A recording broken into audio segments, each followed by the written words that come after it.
जय सियाराम. मी योगेश वैद्य.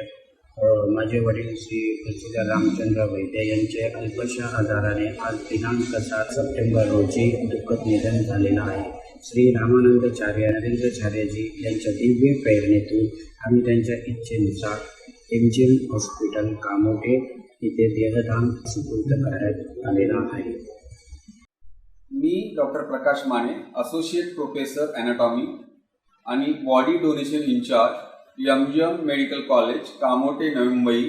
आज रोजी दिनांक 7/9/2025 मिस्टर बंसीधर रामचंद्र वैद्य यांच्या नैसर्गिक मृत्यूनंतर त्यांचं देहदान करण्यात आलेलं आहे. तर हे देहदान रामानंदाचार्य नरेंद्राचार्यजी यांच्या प्रेरणेतून झालेलं आहे.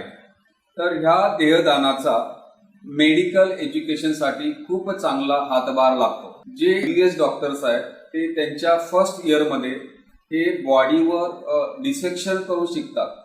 म्हणजे ॲक्च्युअल जे प्रॅक्टिकल नॉलेज आहे शरीराचं ते बॉडी डिसेक्शन करून मिळतं. त्यामुळे ह्या देहदानाचा आमच्या मुलासाठी खूप चांगला उपयोग होणार आहे. त्यासाठी मी रामानंदाचार्य नरेंद्राचार्यजी यांचं आभार व्यक्त करतो. धन्यवाद.